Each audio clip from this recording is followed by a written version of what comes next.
Oradan inseydin lan. Seni seveceğim. İyi tamam. First up, we're gonna have Eren. How many of you know Udemy or Carbon? Pretty much everyone, right? Okay, perfect. So I'm gonna try to talk more. I'm gonna try to ask questions, more nuanced questions around the defining moments of the company, and we'll drill down on his learnings, both from Udemy, Udemy's IPO, Carbon Health, now back to Udemy, and then what's next. But let's have Eren on stage first.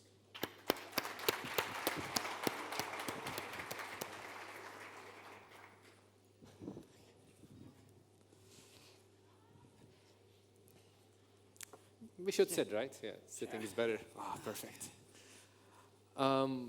So your journey with Udemy and Carbon is deeply personal, especially with Udemy. There's this one story you tell about this one-room school back in Malatya and how that inspired you to start Udemy at the first place. I'm sure you're tired of telling it because you've told it dozens of times, but it's still, I mean, it touches me, so it'd be great if you can touch base on that.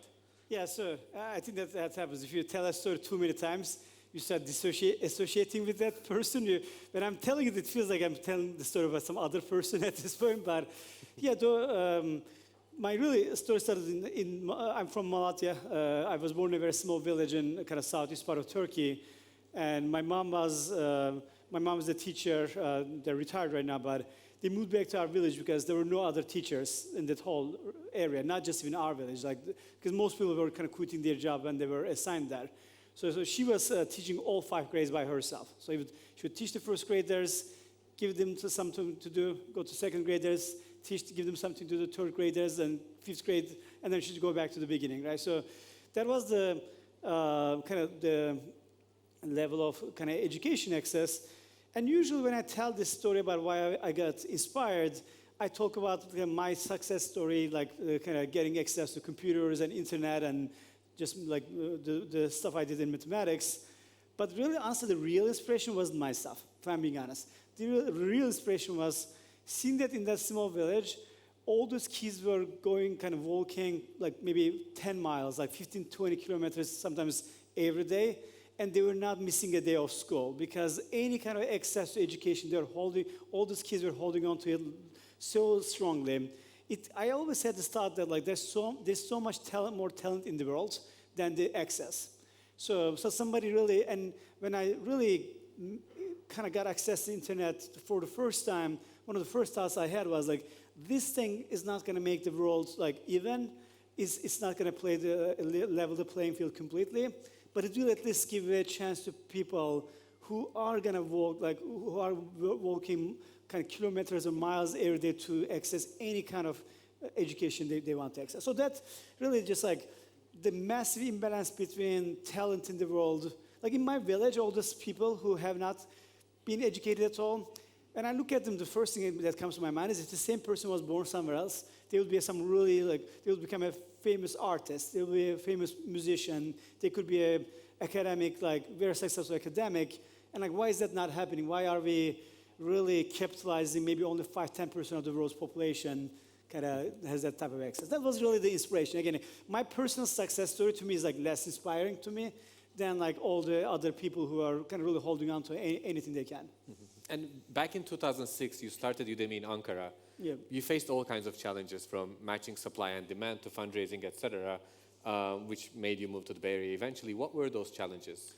So I would say like our first attempt in Turkey, which used to be called No Band, I sometimes find my old pitch decks, and I'm looking at it, I'm like, these guys like are so naive. So it was wrong time, wrong place, wrong product, right? So, by the way, any of this could make it fail, but it was the wrong time because so first of all, it was the wrong product because we were doing live education. So initially, the plan was to create like a live classroom platform, right?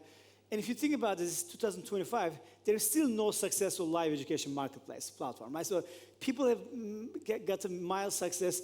Google itself launched a live education platform 3 or 4 different times, and all of them failed, right? So the product wouldn't work with live. So we can realize it has to be an on-demand platform. Mm-hmm. So that was one of the changes we made when we went to Silicon Valley. Also, it was too early. Like to really make a marketplace work, you need people to be online kind of a lot more often. Back in 2007, 6, 7, like nobody has broadband access. Most people are not online. Kind of being on internet costs you money every minute, right? So it was just too early. So trying to migrate Silicon Valley kind of made us lose 3 years or so. But it actually we became lucky because that 3 years, the right timing came. Because we launched Udemy in 2010, and then Coursera and Udemy got launched in 2011. And they really kind of helped popularize the market. But like we got lucky, and the right timing ended up being 3 years after we started, right? So, and also like there was no tech ecosystem back in 2006. The way we were funding Udemy is, first of all, like if you was here, like one of our friends, dad gave us some amount of money, but it was a small amount of money. That was not enough. We mainly funded the company by working at night for Silicon Valley startups. So I would get a nice salary, and then my Silicon Valley salary was good enough to kind of fund like a 4 or 5 people team. So like 8-9 hours at night, we were working for like a US company, and then during the day we would just go work together to build Udemy. So that was like a nice like 16, 17, 18 hour kind of work day. Crazy. And you paused Udemy, I mean no band in Ankara for 3 years. You moved to the Bay Area because access to knowledge, access to funding, etc. wasn't there. Do you think it's more democratized now? Do you think that changed? Like it's radically different. Like at this point, I would say, when we started Udemy, I think if we hadn't gone to Silicon Valley, we would have no chance. But like today, it's not the same. Today, I would say, look, there are still some startups that are moving to another location may make sense, right? So I don't know if you are building a startup that is selling to me, it's like, honestly, it has been really democratized. You can, at this point, start a successful startup in major of the world. Especially places like Turkey has pretty vibrant ecosystems. There are a lot of investors, a lot of funds. And even if you're not local here, like you can also go to funds in Europe, go to funds in US. Like so, that was not the situation back then. And in our podcast, we had a podcast with you 7-8 years ago in the middle of Carbon, I think after Carbon Series A. You mentioned that at Udemy, you treated investors like ATM machines, only to realize that they tend to be ATM machines that can eventually fire you. Yes. How did that experience come about, and how did that affect you from an ego perspective? I would say one of my biggest learnings is that you can make a successful company with any investor, but if you want to become an iconic company, you need also a very good board, right? So,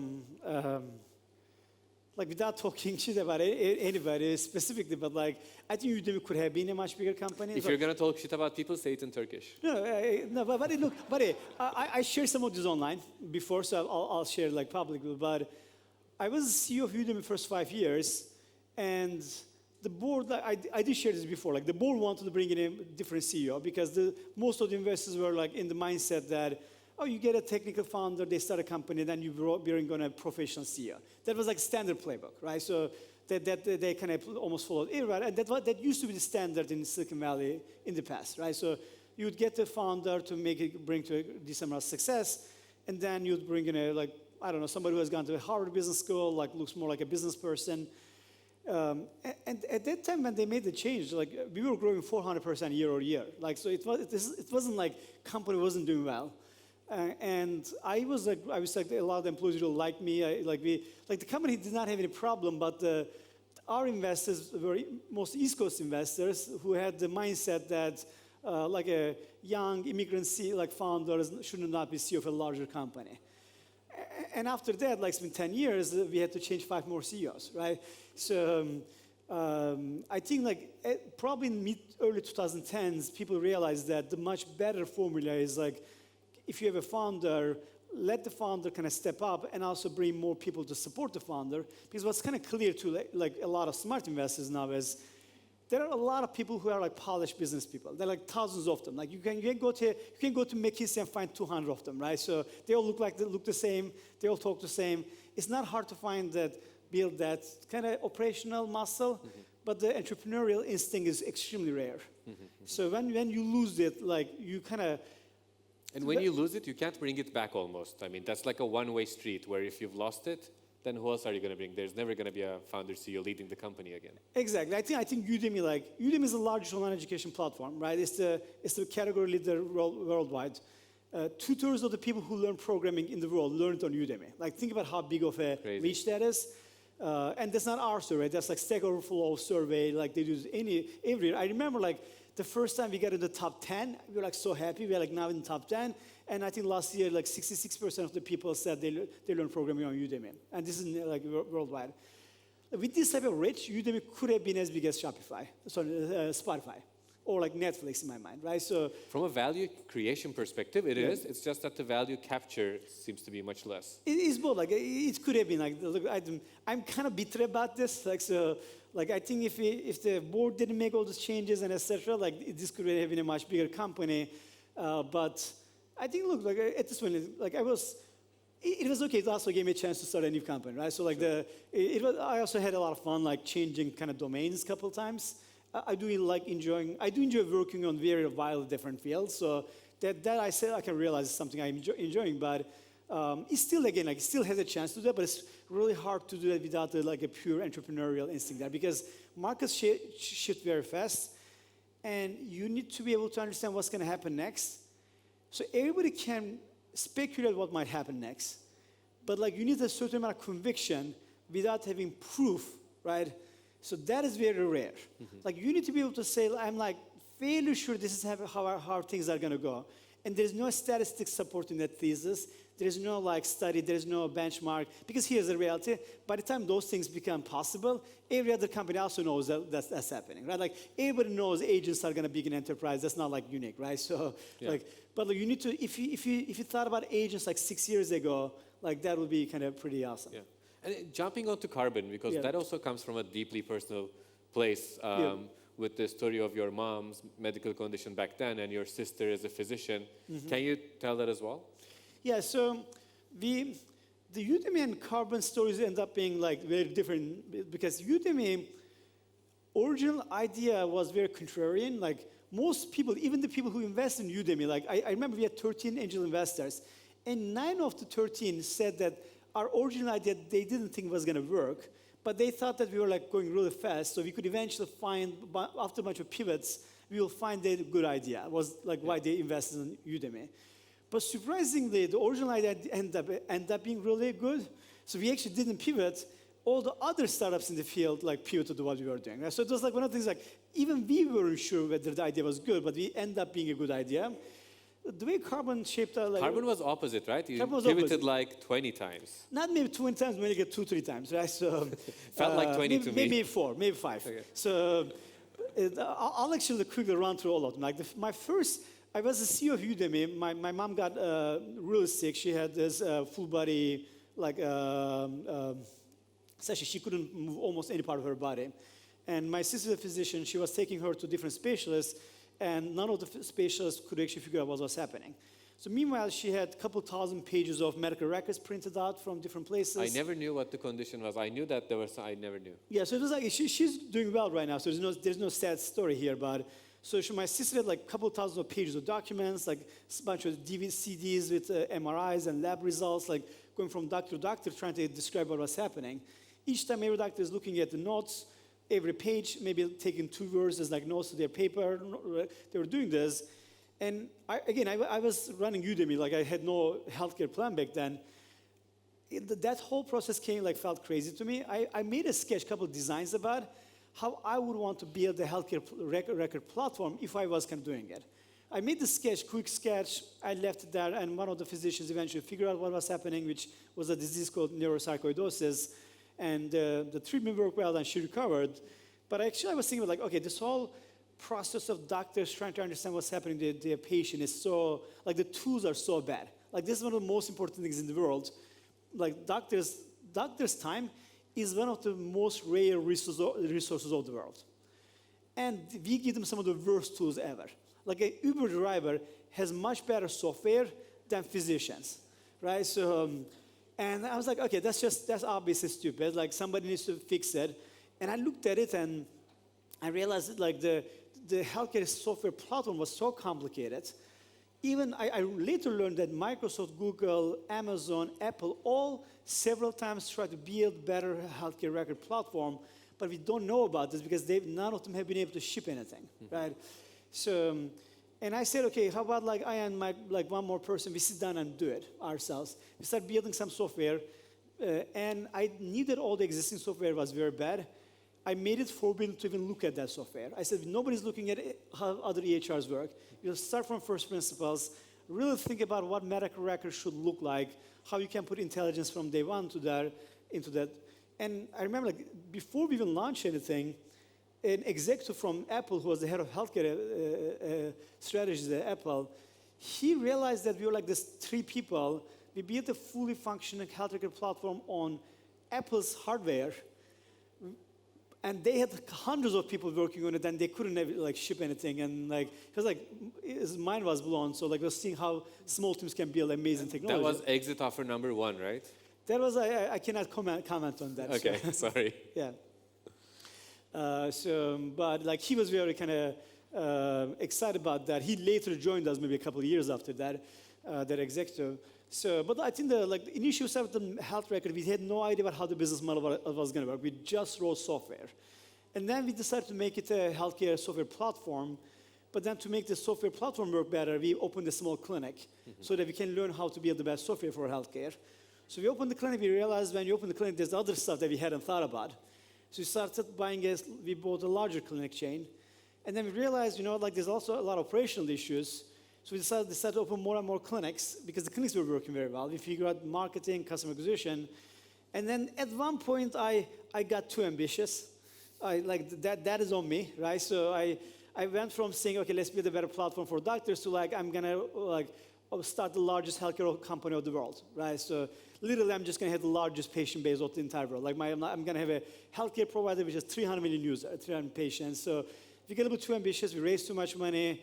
Started opening 2 clinics per week, which is crazy. Like if you know what opening a physical location means, like we started hiring 400 or 500 people per month. And then COVID broke right at that moment, which made 80% of our revenue go to zero because now nobody wants to go to clinics, physical locations all died, primary care kind of stopped. And then I said, okay, this whole COVID thing is going to be very big. If we just forget about everything else and say, what's the best we can do to fight COVID? And the 2 years after COVID started, I would say it was both very, inspiring. We launched 14 products and services around COVID. I think at that time, almost every single award that went to best provide the response to COVID, we won. I don't know a single thing that we didn't win. We were putting it into our investor newsletter every month. We're Carbon won this, now Carbon won this many number of vaccinations per month, etc. Yeah, exactly. We were and then when I said won, I was World Health Organization, World Bank, and all the White House, we got all this we did a great job fighting COVID, but I think what we missed there was, we assumed COVID was going to become slowly going to go down, and we overinvested in COVID, which made sense back then. But the problem was, COVID went from being almost 100% of what people cared about to being zero overnight. It went we assumed everybody was expecting a slow decline to 10% of the total volume. It just went to zero overnight, and we were overexposed at that point. I remember when Carbon became a unicorn. It was I think 2020. I get out of my room. My wife was there, and I was like, "Darling, I think we're rich." And then you tweeted something. You said that every single decision you made in 2021 and 2022 were wrong. Yeah. And that includes all the funding rounds, expansion, acquisitions, all of it. Yeah, there was it was a joke tweet I sent.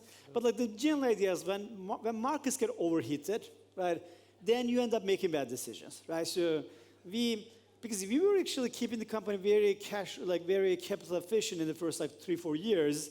But then once money became too easy, we raised a $350 million round, that round was the starting point of a lot of the mistakes we did, because normally every round I raised at Carbon was very difficult because we were doing something really, I would say, difficult. So investors were having challenges doing it. But that round we raised, we talked to investors in the morning. In the afternoon, they sent a term sheet for $150 million. And then 4 days later, we had another $200 million. And it was a $350 round in 3-4 days. We barely had any materials, right? So, and essentially, I think we got started. We started thinking that, okay, money is, and very good investors, like all the public investors. I was going to ask that too, because when you look at the investors of Udemy Yeah. versus this last round of Carbon, Yeah. the Series X round, it's almost like you're preparing the company to go public Yeah. with the investor persona. Can you elaborate on that and the learnings from Udemy applied Yeah. to Carbon? No, honestly, that was the exact situation, which I shared this before, so I'm going to be comfortable sharing it. So Udemy was going to go public, but Udemy did not have any public investors. So IPO roadshow was not super easy, right? So, and I had this idea that, okay, I'm going to take Carbon public. What if I raise money from mainly public investors? So when I do IPO roadshow, all the blue chip investors are already in the company. So we had BlackRock, Blackstone, Capital Group, Dragoneer, like these are like very like Capital Group is like a, I don't know, something like 10 or 12 trillion dollar fund, like mostly like public. So we got all the who's who of the public investors in the company because we were going to go public. And I actually named the round Series X, which was like a joke because I was calling the round the Series Finale, like before IPO. Which It's like Elon naming a kid. Yeah, like Or like our fund name, E2VC. Yeah, exactly. That joke didn't kind of age well, but then like the IPO market kind of crashed before we could do an IPO. And the reality is having public investors when the IPO market is shut down is not a good idea. It sounded like an amazing idea back then. In retrospect, when the market crashed, it ended up being a bad idea. And when you compare Udemy to Carbon, they're both regulated industries, but then they're both also direct to consumer, but one of them is much more operational than the other one. Yeah. What are the similarities and what are the vast differences between the two? So the regulational piece, honestly, that's like people get overly scared about it. Like what you call regulations, like somebody fills out a bunch of paperwork, right? It is like, I actually never understood why people get too scared of like regulated industries. Like it's just paperwork, you hire lawyers and just they do the paperwork, right? So like you have to be always somewhat careful about it's fine. The part which was really hard about healthcare wasn't the regulations. It was the situation where like if you operate on scale in healthcare, you have like 6-7 lawsuits at any given time.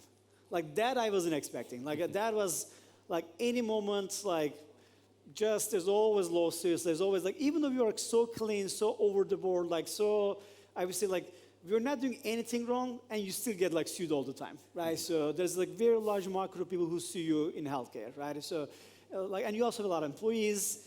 Like I mean, also like we had shootings in our clinics, right? Like several times people came to our clinics with like guns. Like we had mobile clinics. A couple of them was stolen. Like one was put on fire. Like we did 3.5 vaccinations where we had to rent stadiums to do vaccinations, but then occasionally there would be anti-vaxxers which block the road and kind of, I don't know, take the hostage of our employees. Like, so it's the amount of like story, especially in the physical, you're working in physical world, a lot of, but also on the positive side, like Ellen did a TV show episode with our clinic, right? We had all the celebrities like working with us. So like, I don't know, I was with like Champagne, like kind of setting up tents for like vaccines, right? So it was a lot of like ups and downs, like crazy amount of stories. When I look at the stories in Udemy, they feel pretty boring compared to the stories from Carbon. Like so.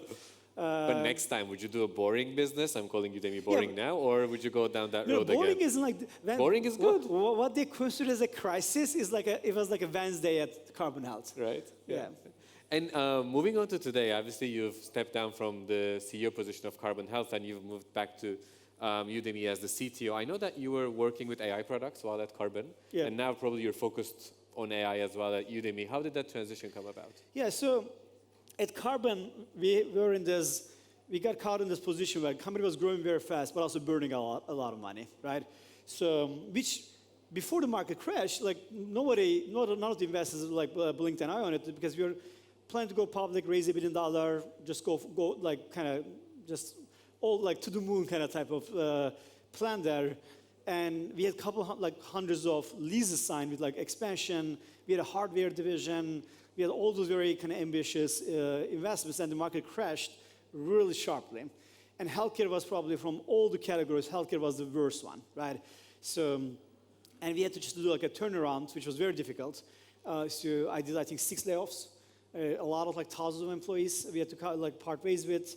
We had to cut benefits, costs. We were like, just got into like squeeze. Like we have to just kind of like go from burning a lot of money to profitable as early as possible. I would say if you showed 100 investors, 100 smart people, the actual cash flow situation from 2022 January, and asked them, is there any chance this company survives? 99% of them would say, like, there's no way, right?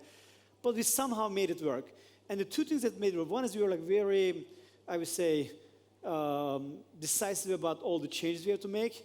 But simultaneously, I went really heavy into R&D. While we were, like, we cut down the R&D, not R&D. While we were cutting the total headcount in R&D by 80%, we actually really doubled down on AI. So in early 2022, we started launching the first like AI-based like charting, care delivery kind of systems, and interestingly, they actually really worked. Like we were able to increase the productivity of providers by 50% using AI, like which is huge, right? Like when you, because you pay the same salaries and you now can make 50% more revenue without any increased costs, and they were actually happier. So essentially, we got a lot of kind of productivity improvements from AI, and then cut the operational costs, and we kind of like somehow made it work, right? So I'm gonna write a book about this at one point called the Turnaround. So because it like that last 2 years like taught me more about business than the like 12, 13 years before that. And you've been through it all. I mean, taking a company, raising 300 million, taking a company to public, raising another, God knows, $1 billion. Yeah. What was the most fulfilling moment over the past 15 years, ever since you've started Udemy? Yeah, the most fulfilling moment didn't end up being a good business outcome, so I'll caveat that. But in 2022 January, vaccines had came out in US, and Los Angeles was our kind of one of the key markets, had the worst vaccine distribution because government gave the project to CVS and Walgreens, which were like very large companies, right? And like the vaccine distribution was very slow, and 250 people were dying every day in Los Angeles alone. And before this happened, I sent a quick email to a couple of the key people like in government I know. I said like, look, your whole plan to distribute vaccines is just wrong, right? It's bad. I said like, I like thinking from first principles. I said, these vaccines take less than a minute to administer, but you have to monitor the patient for 15 to 30 minutes, which means if you're a mathematician, your bottleneck is gonna be the space to monitor them. And if you want to do this is in pharmacies, the monitoring space is gonna be a limitation, the bottleneck immediately. You need very large spaces where you can monitor like hundreds of people, tons of people in the same time, right? I kind of said, and this is also what you're doing in the scheduling and all this. I said like, here's what you're doing wrong, here's how it should work. But then the project was given to Microsoft and Accenture and CVS and Walgreens. They were like the exclusive owner of the distribution. And California had some of the worst distribution. And eventually, like the mayor of Los Angeles, Garcetti, their kind of team reached out to me and said like, we heard that you have a different idea about how this could work because like what we are doing is completely failing. I said, I had made some schedules. I said, this is how we should be doing it. And they said, can you do it? I said, yes. They said, how fast can you do it? I said, the scheduling process give us 36 hours, okay? So we took over all of the scheduling for vaccines in the 36 hours. We built the system very quickly. And then like 7 days later, we kind of opened Dodger Stadium, which is the largest stadium. And we started the largest vaccine operation in US, like in 7 days, like from like the first conversation to just fully. And then we had like 30,000 people getting vaccinated with their cars every day. And to do that, like that scale, like we were on the stadium, all of us, but there are all the bottlenecks that come up one by one, right? So like, first of all, how do you get, so we'll have a couple thousand people working there, right? We started hiring all these people. We partnered with like Sean Penn's kind of organization for like having volunteers. And then, okay, how do you even get 500? Like we need a couple thousand iPads. Because our software works on iPads, which is nice for the stadium, but like you can't buy 2,000 iPads in like 4 or 5 days. We reached out to Tim Cook. He sent a bunch of like we got his blessing.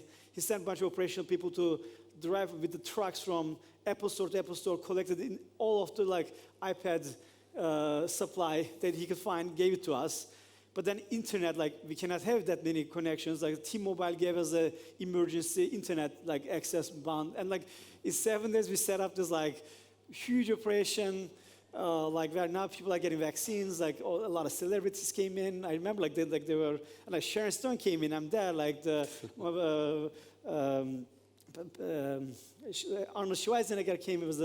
He was one of the first people. Kind of did like they took the photos. It's That's funny why how you did Arnold Schwarzenegger like this. yeah, he was that kind of thing. It was like really kind of fun moment. Like Ellen came in, like did a TV show there, and behind this is after that happened, like all the Los Angeles movie studio business was really kind of struggling. So we actually started working in those movie production studios and did all the COVID like screenings. Like we did the, I don't know. This part was supposed to be private, but I'm just like, we did Oscars, we did Biden's inauguration, we did almost every movie production and TV show that was being produced was actually with our partnership. Amazing. So I think we did like really fun things during COVID. It was fun, and it created a huge brand value. But the problem is all these things, all this infrastructure, which we thought it was gonna slowly go to zero over 2-3 years, like it just went down to zero in like 1 or 2 months. Like it ended up being too big of an operation. We had to build very quickly. But then we assumed, like everybody was assuming a slow decline in kind of usage, but 2 months later, nobody wanted to get vaccinated, and it just became just like a very like huge infrastructure we built. And also we did this without costing the government any money. That ended up costing Carbon a lot of operational. Like it took us another 2 years to clean up the mess after clean that, up right?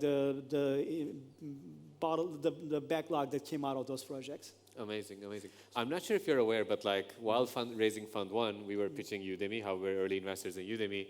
And then raising Fund 2, obviously Carbon was a unicorn, we're pitching that. And then Carbon also acquired one of our portfolio companies out of Ankara. And there was this one call with the shareholders of that company where you were constantly telling good things about us to them. And you're like, oh, you have any questions? You should ask Enes. Enes knows about the company, ask about Enes. And even through that came like 3-4 new investors back into the fund. So thanks a lot for everything over the past decade. No, but I mean it. Like I don't compliment anybody like just for the sake of it. Like, so you're not even a financial investor, but I know all the like portfolio companies. I send your direction. They really like the partnership. So I did actually, even outside that meeting, I actually sent a lot of people in your direction. Thanks a lot, and thanks for joining us. This was great. Thank you very much. Thank you.